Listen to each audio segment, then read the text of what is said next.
Hello, good morning. कैसे हो आप लोग? आज इस लेक्चर में हम लोग करेंगे फ्यूचर कंटिन्यूस टेंस। ठीक है, ऑलरेडी हम लोग प्रेजेंट पास्ट कर चुके हैं। यदि आपने नहीं देखा है तो प्ले लिस्ट में जाके देख सकते हैं। ओके, हो सकता है स्टार्टिंग में आप लोगों को कुछ प्रॉब्लम फेस करने पड़े, बट आप लोग कंटिन्यू रहेगा, आपके हर एक प्रॉब्लम को रिजॉल्व करने की कोशिश की जाएगी। ओके, और इस जो चैनल पे आप लोगों को सभी क्लासेज प्रोवाइड करवा रहे हैं, आप लोग उनको भी देख सकते हैं और अपना स्कोर है वो बूस्ट कर सकते हैं। ये जो बुक है ये SV बख्शी सर की है। यदि आप किसी भी कॉम्पिटिशन की तैयारी कर रहे हैं तो ये जो बुक है ये आप लोगों के लिए मोर देन सफिशिएंट है, प्रैक्टिस के लिए और रिवीजन के लिए। ठीक है, तो अब बिना किसी देर के स्टार्ट कर रहे हैं आज का lecture. Future continuous tense. Future continuous tense क्या होता है? फ्यूचर कंटिन्यूस टेंस वो होता है जो मतलब फ्यूचर में भी कंटिन्यू हो। ठीक है, जैसे यानी कि मैं अभी वेटिंग कर रहा हूँ। ठीक है, अभी वेटिंग करते करते मुझे कल हो गए। ठीक है, तो वो हम लोग किसको इंडिकेट करेगा? वो करेगा फ्यूचर को। This tense is use to express an action that will be in progress with a point of time in future. मतलब फ्यूचर जो action that will be in progress, वो क्या होगी? प्रोग्रेस रहेगी कब? पॉइंट ऑफ टाइम, जब किसके लिए? फ्यूचर के लिए। जैसे she will be waiting for me when I reach her home. She will be waiting, ठीक है, she will be waiting for me when I reach her home, यानी कि जब मैं घर पहुंचा तब तक क्या कर रही थी? सी विल बी वेटिंग, वो मेरा इंतज़ार कर रही होगी। मतलब मैं जैसे ही घर पहुंचूंगा, मैं जब भी घर पहुंचूंगा वो मेरा इंतज़ार कर रही होगी। मतलब कर रही होगी यानी कि फ्यूचर के लिए। What will he be doing me you visit him. Get home at once, your mother will be wondering where you are. मतलब तुम एक बार घर पहुंचो, तुम्हारी मदर है वो तुमको ढूंढ रही होगी, मतलब कहाँ गए, है ना। Probably it will be raining when you reach Bhopal. मतलब जब तुम भोपाल आओगे, पहुंचोगे, तब तक बारिश हो रही होगी। ठीक है, Rahul will be watching movie on television now. मतलब राहुल है वो अभी मूवी देख रहा होगा। होगा जो वर्ड है ठीक है, वो हमेशा फ्यूचर को इंडिकेट करता है। ठीक है, यदि फ्यूचर को इंडिकेट कर रहा है और रहा होगा, यदि कंटिन्यूस में करना है तो उसमें ING फॉर्म का यूज करना पड़ेगा। ठीक है, तो इस तरह से हमने ये 5 जो एग्जाम्पल है इनके थ्रू समझने की कोशिश की कि ये फ्यूचर कंटिन्यूस टेंस किस तरह से यूज किए जाते हैं। ठीक है, आगे बढ़ते हैं। Point number B, this tense is also used to express the future indefinite tense और डिफाइंड फ्यूचर अरेंजमेंट। मतलब ये जो टेंस है वो किसको एक्सप्रेस करता है? फ्यूचर इंडिफाइंड टेंस को और डिफाइंड फ्यूचर अरेंजमेंट को। जैसे ही will be going to Pune by car today. Future indefinite भी है और डिफाइंड फ्यूचर भी है। ठीक है, so he will be going to Pune by car today. मतलब वह आज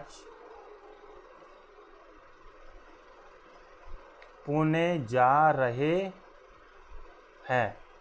किसके द्वारा? कार के द्वारा। मतलब व्हीकल के लिए अगर रिप्रेजेंट करे तो हमेशा बाई का ही यूज होता है, जैसे by bus, by train, by motorcycle, by cycle, ठीक है। सो ये सभी यदि व्हीकल को रिप्रेजेंट करते हैं, लेकिन फुट के लिए, पैर के लिए हमेशा किसका यूज होगा? ऑन फुट, ठीक है, पैदल के लिए। She will be arriving tomorrow to meet her husband.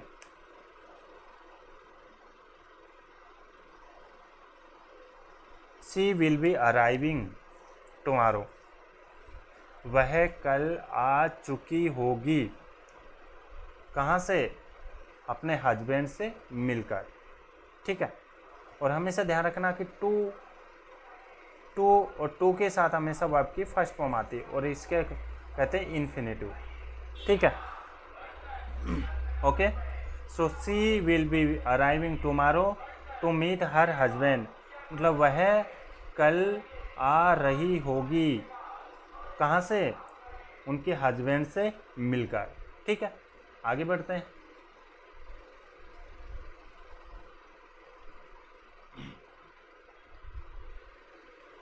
आगे है, as mentioned in the case of the present continuous tense certain verbs do not admit of progressive action, refer to such verbs under present continuous tense section. Okay, so exercise number I देख लेते हैं। हमने ए देखा, B देखा, सी देखा, D देखा, ई देखा, F देखा, जी देखा, एच देखा, और अब कौन सा देख रहे हैं? आई, ठीक है। सो यदि आपने एक्सरसाइज नंबर एच तक नहीं देखे हैं तो प्लेलिस्ट में जाके देख सकते हैं। ओके, चलिए देख लेते हैं। और ये जो एक्सरसाइज है ये किसको इंडिकेट कर रहे हैं? फ्यूचर कंटिन्यूअस टेंस को। Okay, so he for mister Kapoor next week आ गया, यानी कि फ्यूचर तो है ही है, ठीक है, फ्यूचर सेंटेंस तो है ही है। Is as his on assistant is expected to be on leave, ठीक है। तो आप मुझे ये बताइएगा कि इसमें खाली ये ब्लैंक में क्या आएगा?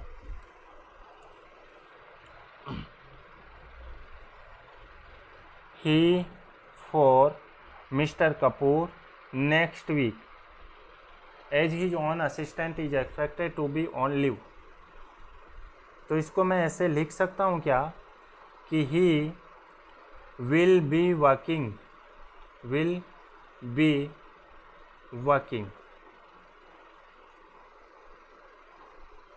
मतलब वह काम कर रही होगी, कब तक? नेक्स्ट वीक तक। As his on assistant is expected to be on leave, ठीक है। तो he will be working for mister Kapoor next week as his on assistant is expected to be on leave. यानी कि कहना चाह रहा है कि वह अपना काम कर रही होगी अगले वीक तक भी, ठीक है। लेकिन जो उसके असिस्टेंट है वो एक्सपेक्ट कर रहा है कि वो छोड़ गई होगी, है ना, इस तरह से। सो यहाँ पे ही विल बी वर्किंग, ठीक है, क्योंकि फ्यूचर कंटिन्यूअस करना है, तो फ्यूचर कंटिन्यूअस के लिए क्या करना पड़ेगा? विल बी वर्किंग करना पड़ेगा। या फिर आप इसको ऐसे भी कर सकते हैं, ही विल वर्क, मतलब वह काम कर रही होगी, किसके लिए? मिस्टर कपूर के लिए। ओके, सो इस तरह से भी आप लोग इसको याद रख सकते हैं। In a few years time we all in multi stored houses. In a few years time we all,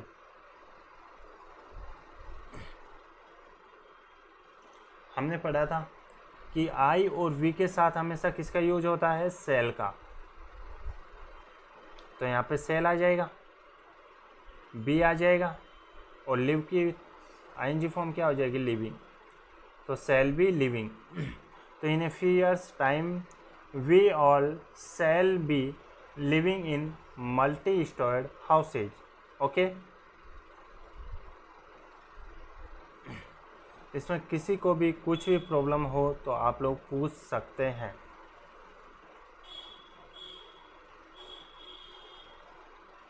next है third number, we over salvage in school today as our principal's mood is very upset nowadays. We ourselves in school today as our principal's mood is very upset nowadays, इन दिनों, nowadays इन दिनों। सो यहाँ पे क्या आ जाएगा, यहाँ पे आ जाएगा वी विल बी और बिहेव की आईएनजी फॉर्म बिहेविंग, है ना, क्या आ जाएगा, बिहेविंग। सो यह हो जाएगा we will be behaving ourselves in school today as our principal's mood is very upset nowadays, इन दिनों प्रिंसिपल का मूड क्या है, अपसेट है। ठीक है। My brother at the party tonight as mother is likely to be present there. My brother और blank में दे रखा है not drink, तो my brother will not be drinking, क्या हो जाएगा, will not be drinking।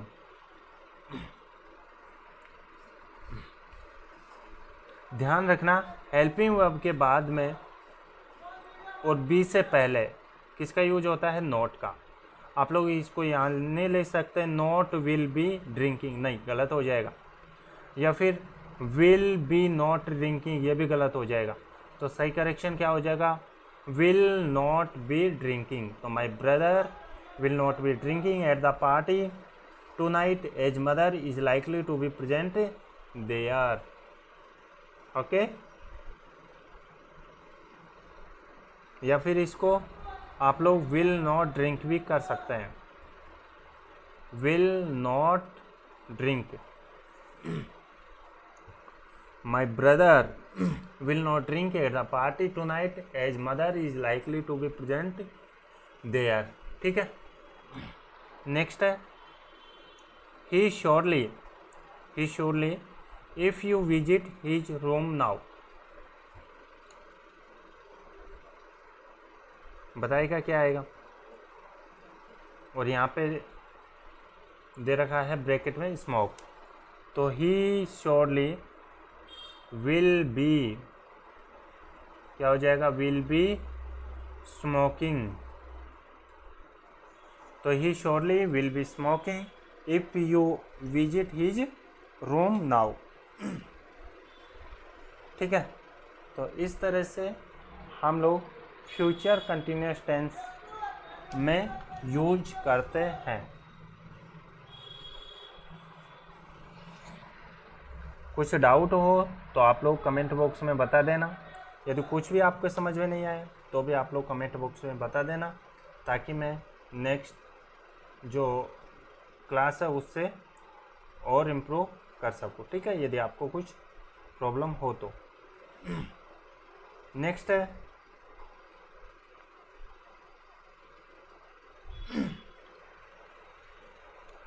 Future perfect tense.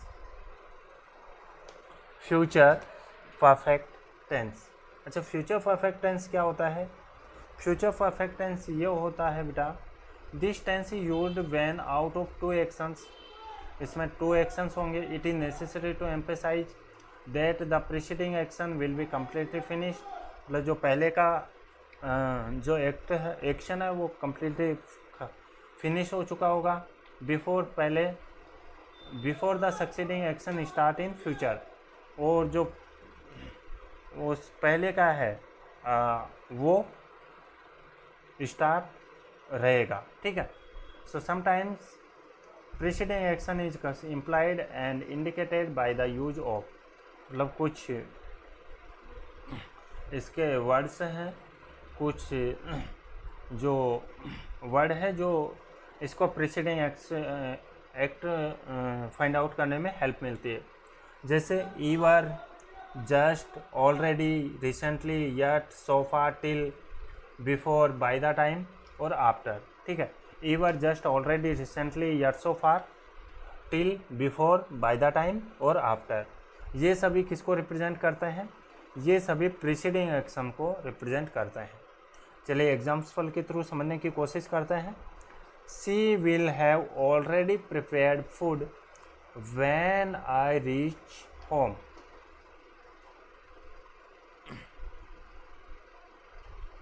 Future perfect tense, future will, perfect have. Okay, और इसका इंडिकेट एक्शन ऑलरेडी। ठीक है, so she will have already prepared food when I reach home, यानी कि जब मैं घर पहुंचा। व्हेन आई रीच होम, जब मैं घर पहुंचा, वह खाना ऑलरेडी प्रिपेयर कर चुकी थी। आया समझ में? यानी कि जब मैं घर पहुंचा, आई रीच होम, मैं घर पहुंचा, she will have already prepared food, वह खाना ऑलरेडी प्रिपेयर कर चुकी थी। ओके, नेक्स्ट है ही विल हैव रंग up his wife before he arrived.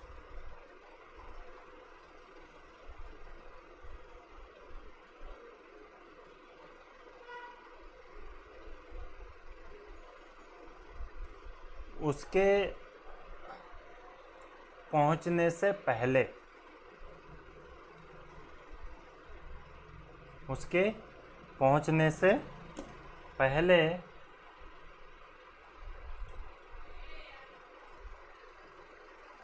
ठीक है, तो ये कहना चाह रहा है कि ही विल हैव रंग up his wife before he arrives. Okay, यानी कि उसकी वाइफ है वो रंग अप कर चुकी थी बिफोर ही अराइव, उसके आने से पहले ही। Okay, I think the news will not have been published so far. I think the news will not have been published, मैं सोच रहा था कि ये न्यूज पब्लिश नहीं होनी चाहिए थी। ठीक है, I think the news will not have been published so far.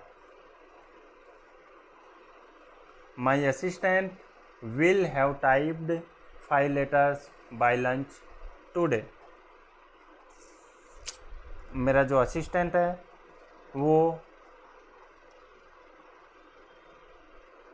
Lunch के टाइम पे, ये लंच से पहले 5 letters टाइप कर चुका होगा, है ना। मतलब जो भी ये फ्यूचर परफेक्ट टेंस है, इसमें यदि चुका होगा, चुकी होगी, ये यदि आपको कहीं ना कहीं मिलते हैं, ठीक है, सेंटेंस में, तो आप समझ जाएगा कि ये हमेशा फ्यूचर परफेक्ट टेंस ही होगा।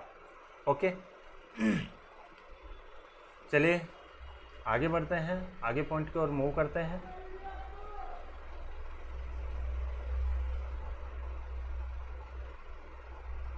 ओके, सो आगे है this tense is also use to express time expression. ये जो टेंस है ये टाइम को एक्सप्रेस करते हैं। ठीक है, since, for, how long, all, through out, all long denote the action started sometime in the past and is continuing into the present. For example, he will have known her for 2 years next month. He will have known her for 2 years next month. मतलब वह उसको जान चुका होगा, कब? 2 महीने में, next 2 महीने में। ठीक है, he will have suffered a lot by now since his birth. He will have suffered a lot by now मतलब वह सफ़र कर चुकी होगी या कर रही होगी। कब? जब से उसका जन्म हुआ है। ठीक है, तो इस तरह से since, for, how long, all, through, out, all along, all long, ये सभी किसको रिप्रेजेंट करते हैं, किसको डिनोट करते हैं? ये करते हैं फ्यूचर टेंस को। ओके, सो इसकी एक्सरसाइज है वो देख लेते हैं। जे नंबर, ठीक है, तो हम लोगों ने ऑलरेडी एक्सरसाइज ए कर रखी है, बी कर ली, सी कर ली, डी कर ली, ई, एफ, जी, एच, आई और ये है जे नंबर। ठीक है, सो यदि आपने नहीं देखे हैं आई तक, सो आप प्लेलिस्ट में जाके देख सकते हैं। ओके, चलिए आगे बढ़ते हैं। ये जो सेंटेंस है ये आपको फ्यूचर परफेक्ट टेंस बनाना है और आपको 5 एग्जाम्पल दिए हैं। सो आप 1 बाय 1 करके अपना जो आंसर है वो बताएं। ठीक है, पहले आप लोग खुद से ट्राई करें, फिर हम लोग करने की कोशिश करते हैं। ओके, फर्स्ट है I this essay by tomorrow morning. Tomorrow morning आ गया, यानी कि 100% सेंटेंस किस में है? वो बेटा फ्यूचर में, राइट। टुमारो आ गया तो टेंस किस में हो गया? सेंटेंस फ्यूचर में हो गया। यदि फ्यूचर में हो गया, ठीक है, तो आई this essay by tomorrow morning. So future के लिए हमें क्या यूज करना पड़ेगा? हमें यूज करना पड़ेगा विल हैव।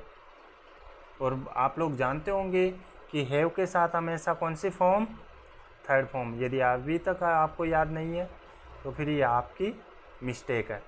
मैं आप लोगों को कई बार बता चुका हूँ कि हैज और हैव के साथ हमेशा वर्ब की थर्ड फॉर्म यूज होती है। ठीक है, at the rate he is studying he by next year. Again next year आ गया। अगर नेक्स्ट ईयर आ गया तो फिर से 100% कौन सा टेंस है? फ्यूचर टेंस है। ये अभी तक आपको समझ में आ गया होगा। ठीक है, कौन सा टेंस है? Future tense. यदि फ्यूचर टेंस है तो फ्यूचर टेंस के लिए हम लोग फ्यूचर ही हेल्पिंग वर्ब यूज चाहिए। तो यहाँ पे आ जाएगा at the rate he is studying he will have. He will have और क्वालिफाई का क्या हो जाएगा? वो हो जाएगा क्वालिफाइड। ठीक है, क्या हो जाएगा? क्वालिफाइड। तो सही करेक्ट जो सेंटेंस क्या हो जाएगा? At the rate he is studying he will have qualified by next year. Okay, next the ship before we reach the harbour. The ship before we reach the harbour. ठीक है, सो यहाँ पे जो सही सेंटेंस होगा, शिप है वो क्या हो? उससे पहले ही, पहुँचने से पहले क्या हो? जा चुकी होगी। तो जा चुकी होगी का मतलब क्या हो जाएगा? Will have left. Will have क्या हो जाएगा? लेफ्ट आ जाएगा। ठीक है, क्या आ जाएगा? Will have left. The ship will have left before we reach the harbour. इसमें किसी को कुछ भी डाउट हो तो आप लोग बिना किसी हेसिटेशन के पूछ सकते हैं, कमेंट करके बता सकते हैं कि आपको ये वीडियो जो है ये समझ में आ रहा है या फिर इसमें कुछ और इम्प्रूव की नीड है। आपका जो सुझाव है वो ज़रूर दें ताकि हम और आपकी जो स्टडी को है वो और आसान कर सकें। If he continues with his exercise, यदि वह अपने एक्सरसाइज को कंटिन्यू रखता है, ही 10 kilo by the end of this month, ठीक है। तो ये टेंस है, ये डायरेक्ट किसको रिप्रेजेंट कर रहा है? फ्यूचर को। क्यों? क्योंकि if he continues with his exercise, यदि वह उसकी एक्सरसाइज को कंटिन्यू रखता है, ठीक है, रखेगा, तो वो क्या कर लेगा? वो कर लेगा 10 किलो वेट कम कर लेगा। कब? मंथ के एंड में। ठीक है, तो यहाँ पे आ जाएगा विल हैव लॉस्ट। क्या आ जाएगा यहाँ पे? यहाँ पे आ जाएगा विल हैव लॉस्ट। ठीक है, will have lost 10 kilo by the end of this month. ठीक है, नेक्स्ट है she me for 5 years next month. Again next month आ गया। नेक्स्ट मंथ आप आते ही आपके माइंड में घंटी बजनी चाहिए। कौन सा टेंस? Future tense. ठीक है, यदि यहाँ पे यस्टरडे आता तो आपको एक माइंड में घंटी बजनी चाहिए थी, वो कौन सी? Past tense. ठीक है, इस तरह से। और यहाँ पे यूजुअली आता तो आपके माइंड में घंटी बजनी चाहिए थी प्रेजेंट टेंस। ठीक है, इस तरह से आप लोगों को याद रखने हैं। तो she me for 5 years next month. Know का क्या हो जाएगा? नो। सो ये हो जाएगा she will have known, will have known me for 5 years next month. So इस तरह से हमने जे तक एक्सरसाइज कंप्लीट कर चुके हैं, और मैं उम्मीद भी करता हूं कि आपको ये सभी एक्सरसाइज है, ये जो मेरा तरीका है पढ़ाने का, और ये आपको समझ में आया होगा, और आपको एग्ज़ाम में कहीं ना कहीं हेल्प ज़रूर करेगा, आपके स्कोर बूस्ट में हेल्प करेगा। और मैं प्रे करता हूं कि जो आपके आने वाले एग्ज़ाम्स हैं उसमें आप लोग अच्छे से क्वालिफाई नहीं, अच्छे मार्क्स से स्कोर कर पाए, और अपना जो सिलेक्शन है वो ले पाए, और अपना जो ड्रीम जॉब है उसको ले पाए। सो तब तक के लिए thank you, bye bye, take care, wish you all the best.